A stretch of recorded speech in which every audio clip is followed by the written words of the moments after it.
Kalian pasti pernah ngerasa kalau hari ini itu terasa berat banget, udah bangunnya kesiangan, macet di jalan, juga kerjaan numpuk.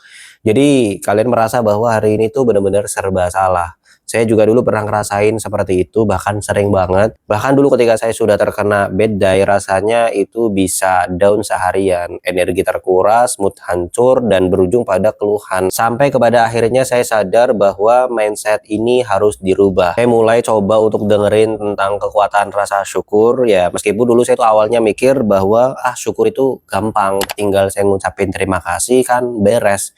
Ternyata tidak segampang itu. Rasa syukur itu bukan hanya sekedar kata-kata, tetapi ini merupakan latihan, ini juga merupakan pilihan, dan ketika saya mulai mempraktekkan itu secara rutin, dampaknya ya luar biasa. Dari yang awalnya saya itu gampang stres, jadi lebih tenang, dan saya yang tadinya gampang ngeluh, jadi melihat sesuatu secara positif. Tapi saya akan ajak kalian untuk belajar latihan praktis bagaimana kita mengubah rasa syukur itu yang tadinya hanya sekedar konsep, menjadi sebuah kebiasaan yang positif untuk bisa meraih mindset yang benar. Yang pertama, kenapa sih rasa syukur itu penting banget? Karena otak kita itu memiliki bias alami negatif. Jadi kita lebih cepat untuk menangkap berita buruk, mengingat kesalahan, dan juga fokus pada kekurangan. Dan ini memang menjadi mekanisme bertahan hidup primitif. Tapi di zaman sekarang ini mungkin hanya bikin kita stres. Nah, jadi rasa syukur itu merupakan antivirus dari bias negatif tersebut. Ketika kita fokus untuk mencari sesuatu yang patut untuk disyukuri, kita sama saja melatih otak untuk melihat kebaikan yang banyak yang ada di sekitar kita. Perlu kita ketahui bahwa ini bukan berarti mengabaikan masalah, tapi ini tentang menyeimbangkan perspektif kita semua.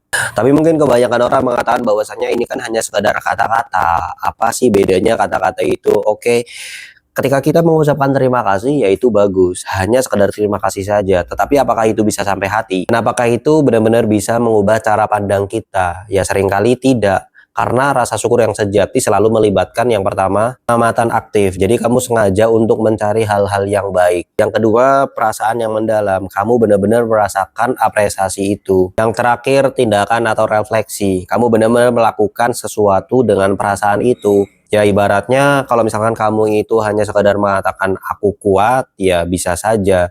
Tapi kalau kamu angkat beban setiap hari, ya itu berarti kamu latihan untuk jadi benar-benar kuat. Ya sama seperti ketika kita mengucapkan rasa syukur, itu seperti latihan. Kita masuk kepada pembahasan yang inti, bagaimana caranya kita bisa mempraktekkan rasa syukur itu setiap hari. Kiranya ada beberapa yang sudah saya lakukan, yang mungkin teman-teman semuanya itu bisa coba. Yang pertama, gratitude journal atau jurnal syukur. Kalian bisa coba setiap malam sebelum tidur, tulis 3-5 hal yang perlu kalian syukuri. Ini bisa dimulai dari hal-hal yang kecil. Contohnya seperti kalian itu bisa minum secangkir kopi, atau chat lucu dari teman, atau cuaca yang cerah.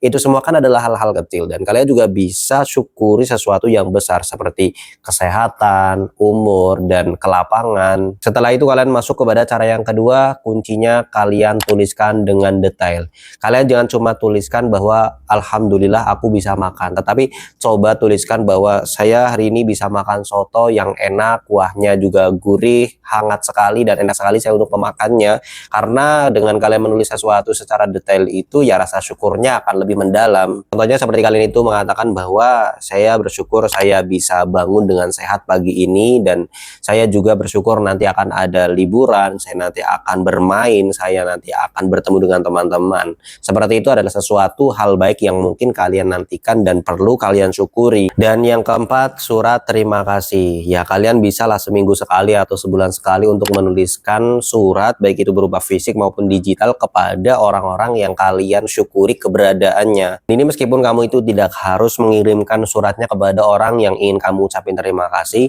kamu juga boleh hanya sekedar nulis saja tanpa harus mengirimkannya. Karena menurut saya ini sudah powerful sekali. Meskipun ketika kamu kirimkan itu kepada orang tersebut, ya itu akan memberikan impact yang positif kepada orang lain. Yang kelima, meditasi syukur singkat. Kamu perlu meluangkan waktu 2-3 menit untuk duduk tenang, pejamin mata, dan juga fokus pada sesuatu yang ingin kamu syukuri. Di situ kamu bisa rasakan merasakan rasa syukur itu menyebar ke seluruh tubuh kamu. Intinya kamu bayangin terus dan juga rasain emosinya. Dan yang terakhir, reset detik ini. Ini menjadi challenge ketika kamu itu sedang merasakan down atau ingin mengeluh.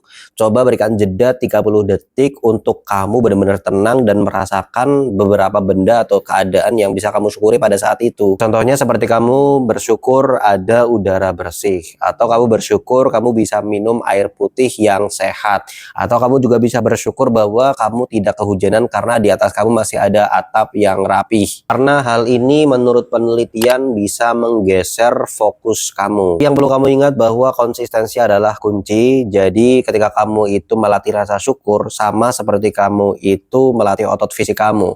Seperti itu pula dengan mindset positif yang perlu kamu latih setiap hari. Seperti yang saya sering katakan bahwa kamu bisa memulai dari sesuatu yang paling mudah dan coba rasakan perubahannya. Karena rasa syukur itu bukan hanya sekedar tren saja, ini merupakan praktek kuno yang terbukti secara ilmiah bisa meningkatkan kebahagiaan, mengurangi stres, juga membangun resiliensi. Dengan adanya kamu itu mempraktekkan hal tersebut, kamu bukan hanya mengubah energi positif dalam diri kamu, tetapi kamu juga bisa memberikan dampak yang positif juga untuk sekitaran kamu. Dan saran saya kamu bisa coba praktekkan, coba pilih salah satu dari 7 tips tersebut dan lakukan itu secara konsisten dan rasakan bagaimana perubahan dalam diri kamu. Atau mungkin di antara kalian ada yang mempunyai caranya tersendiri untuk bisa bersyukur dan juga meredakan rasa stres yang ada dalam diri kalian sendiri, membuat diri kalian lebih tenang, ya bisa share aja di kolom komentar karena saya sangat senang ketika saya mendapatkan ilmu dari orang lain. Mungkin itu saja untuk pembahasan kali ini. Stay real, stay mindful.